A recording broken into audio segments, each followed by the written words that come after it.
Cuéntanos un poquito, ¿cómo has estado viendo este escenario? Vamos a comenzar con Venezuela, ¿no? Porque sin duda alguna ha generado, como lo decía en la presentación del programa, mucha incertidumbre en algunos sectores. Obviamente hay un posicionamiento de arraigo ya para un tercer periodo por parte del presidente, que dice aquí no ha pasado nada, aquí lo que tenemos es una oposición inconforme de reconocer los resultados. ¿Qué piensas tú al respecto? Yo quisiera, fíjate, empezar diciendo que tenemos que tener, creo yo, que tener cuidado de agarrar bando, porque es un tema tan polarizante, ¿no? Un tema, o sea, has visto mi presentación, sí, claro. los dos aspectos, ¿no? La gente, pero no lo hagan en el caso tuyo. La gente o tenés que estar contra Maduro o tenés que estar a favor. ¿Estás conmigo o sos contra mí, no? Y las cosas no son tan simples. Qué galán que fueran así de te odio y te amo, ¿verdad? Sino que es más complicado.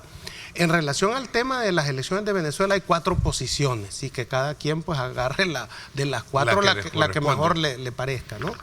La primera es que ganó Maduro, ¿verdad? Y ahí tú ves que se ha alineado Nicaragua, Cuba, el FMLN aquí en El Salvador, Bolivia. Está la otra que dice que no ganó Maduro, sino que ganó la oposición, la plataforma unitaria. Entonces, ahí ves que está Chile, está El Salvador mismo, ¿no? Vean el tuit del presidente. Y también ahí se ha alineado de alguna manera Estados Unidos, ha sido mucho más contundente. Lo que sucede es que Estados Unidos establece en su comunicado que al consultar con sus socios y hacer las consultas, vea, con otros sectores, todo parece indicar que ganó González, vea, que ganó la oposición, y piden que se hagan públicas las actas, que eso es, digamos, como la cuarta posición, ¿no? Le están pidiendo a la gente que esperen, en la tercera, que esperen los resultados, y la cuarta es que se muestren las actas. Porque si te fijas, la oposición dice que ha ganado con un 70%, pero no muestra las actas. Maduro dice que ha ganado con el 51%, pero tampoco muestra las actas. Entonces, la clave va a estar aquí en que se muestren los documentos, y es parte del llamado que hace Estados Unidos, a mostrar las actas. Se trata, perdón, Marvin, vamos a ver, de unas actas que a criterio de algunos, y especialmente la oposición, van a ser arregladas. Dice, ¿por qué esperar tanto tiempo? Sí. ¿Por qué esperarse tanto para poderlas presentar? Corina Machado dijo tener prácticamente casi el 80% de las actas originales, con firma, e incluso creo que también... Eso quiere decir que tendrán que coincidir con las que presente, ¿verdad? En el caso de las firmas, ¿verdad? Tendrán que coincidir las que tiene la oposición con las que tiene también el Consejo Nacional Electoral o Maduro, a quien sea al final el que las presente. Sí. Entonces creería yo que si no coinciden, ¿verdad? Y ahí van a tener que sentarse otra vez para hacer una revisión de las actas y que ambos estén de acuerdo en que son las actas o no son las actas, ¿verdad? Entonces yo también te plantearía que veo similitudes, digamos, con el país, porque hay que decir algo. La Constitución venezolana prohíbe el tercer mandato. La Constitución venezolana establece que se podrá hacer solamente 2 periodos, de 6 años cada uno. Maduro va a su tercer periodo. Y la pregunta es, ¿cómo es que Maduro llega a participar entonces en estas elecciones si la Constitución venezolana dice que no se puede? Porque hubo una resolución de la Corte Suprema de Justicia que lo habilitó para eso. Y aquí hubo un elemento todavía más interesante, fíjate. Dinamarca convoca en Barbados a firmar los acuerdos de Barbados, patrocinados por Estados Unidos y también por la Unión Europea. Estos acuerdos reconocieron, y lo firmó la oposición, de que Maduro participara. Entonces, a pesar que la Constitución decía que no, y también amparados en que había una habilitación de, digamos, de la Corte Suprema de Justicia venezolana.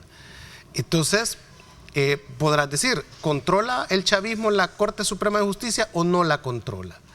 ¿Verdad? ¿Es independiente la Corte? ¿Le vamos a creer a esta Corte Suprema de Justicia, a estos magistrados, que sí, efectivamente, la habilitación para que Maduro vaya de candidato a un tercer periodo que la Constitución prohíbe es válida o no?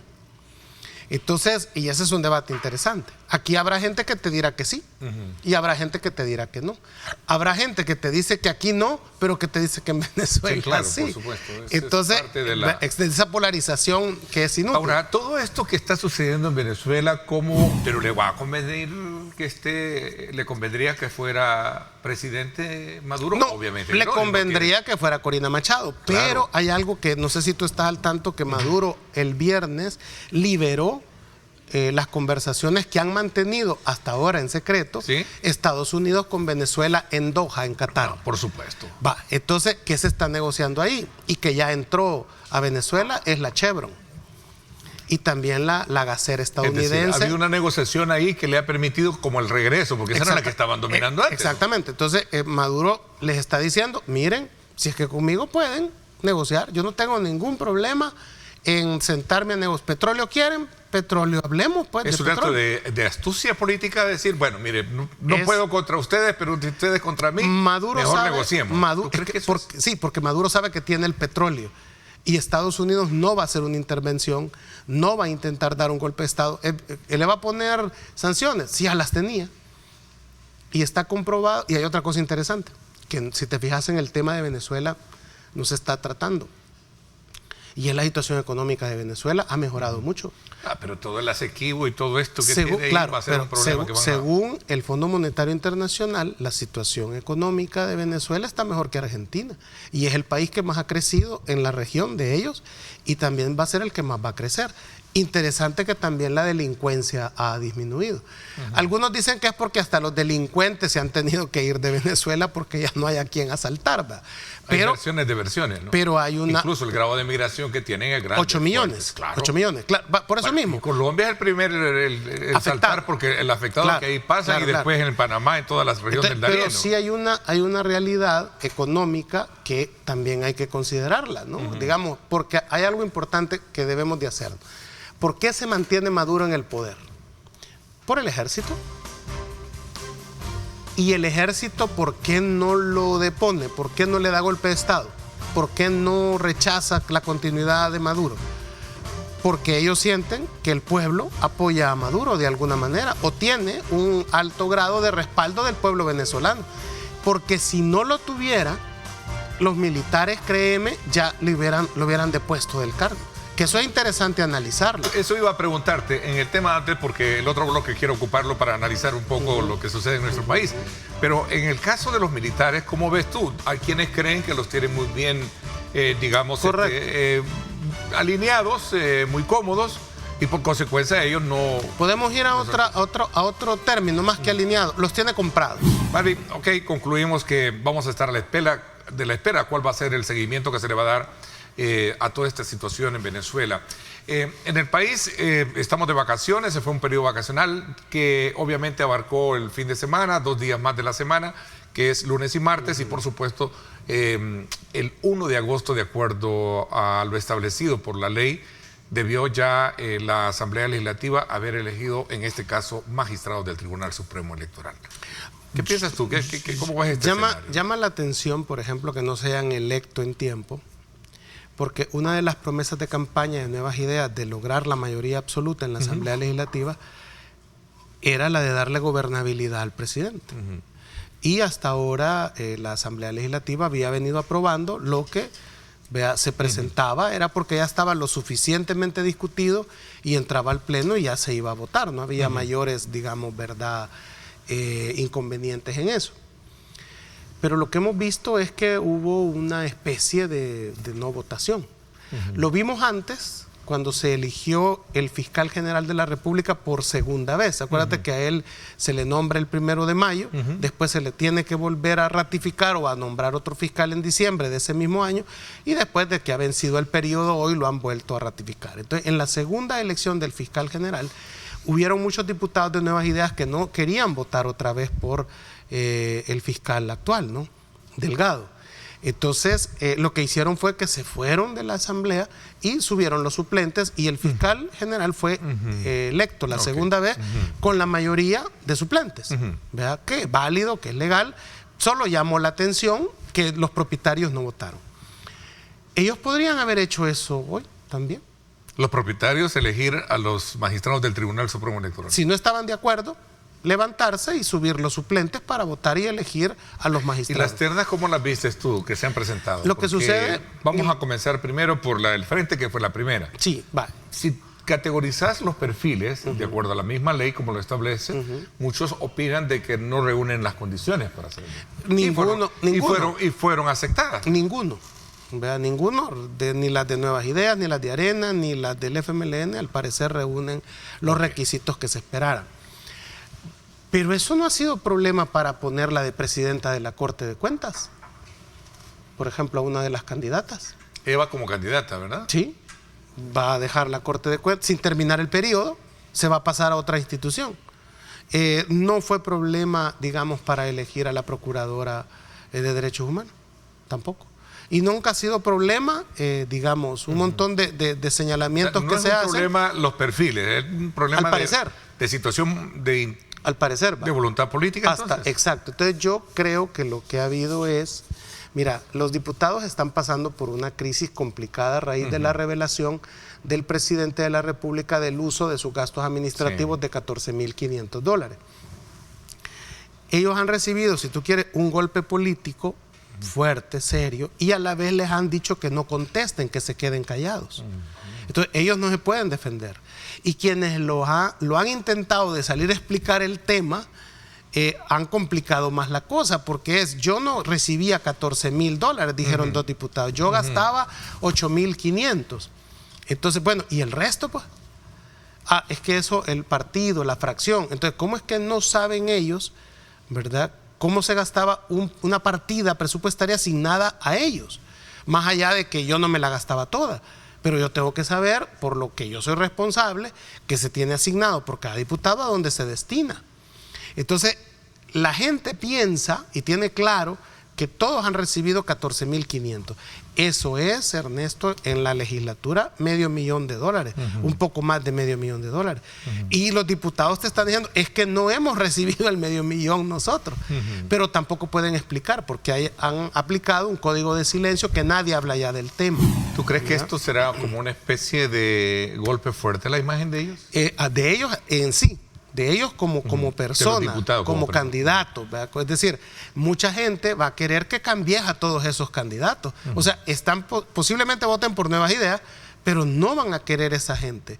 Y si lo volvés a llevar de candidatos dentro de 3 años, que se supone van a hacer las elecciones, entonces pueden sufrir un revés electoral. Entonces ellos están, digamos, bueno, vamos a plantear, que siempre dicen que apretamos el botón. Pues entonces hoy no vamos a apretar el botón de manera directa. Vamos a pensarlo, mandemos digamos, la resolución de la comisión de regreso, no nos parece, ¿verdad? Y lo discutan. Entonces, yo entendía también que había un acuerdo con el FMLN y con Arena para aceptar la propuesta que ellos enviaran, ¿verdad? Acuérdate que han enviado 6 personas, ¿verdad? ¿Por qué debemos de suponer que hay un acuerdo?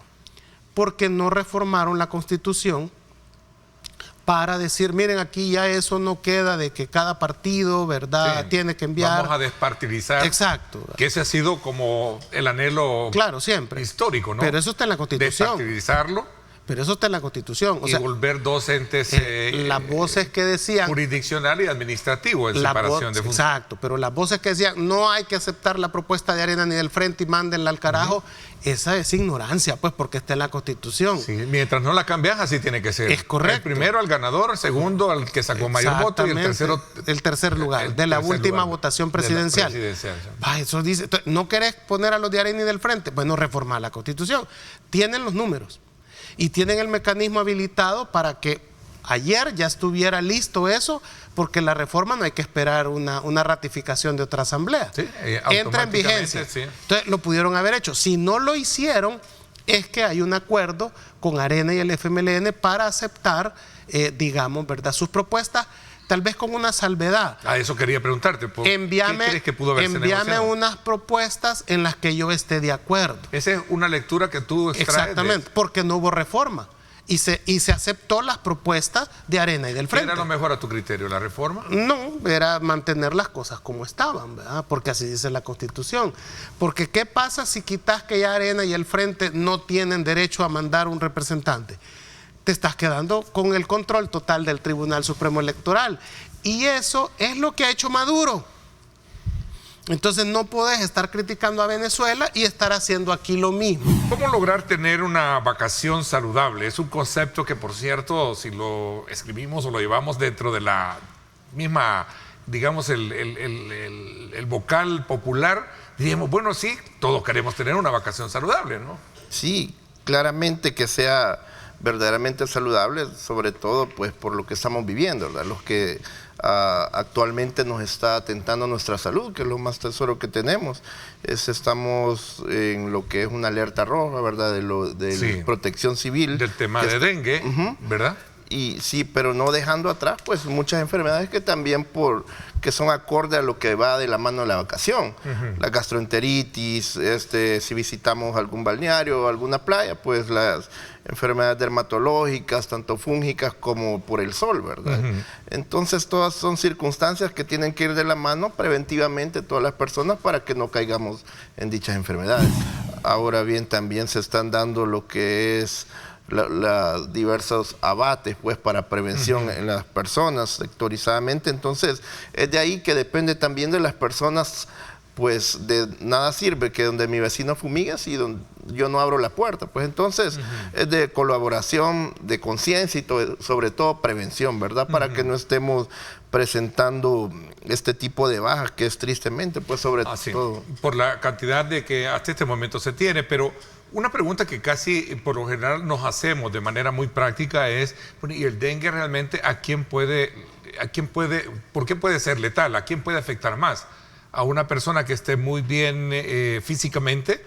¿A una persona más vulnerable, un menor de edad o alguien de la tercera edad? No sé. Sí, directamente muy buena pregunta. Es algo que constitucionalmente se lo hacen en tanto consultorios privados como públicos. ¿Por qué es mortal la enfermedad? Directamente, al ser manejada con AINES, ya sea ibuprofeno o otro tipo de analgésicos, no determinando paracetamol o acetaminofén, lo que pueden provocar son hemorragias internas. Ahora bien, son las personas de la tercera edad y los niños que son más vulnerables para la enfermedad. ¿Por qué? Porque son los que tienen su sistema inmunológico a la baja, entonces pueden ser atacados y diversamente mal manejados para la dicha enfermedad.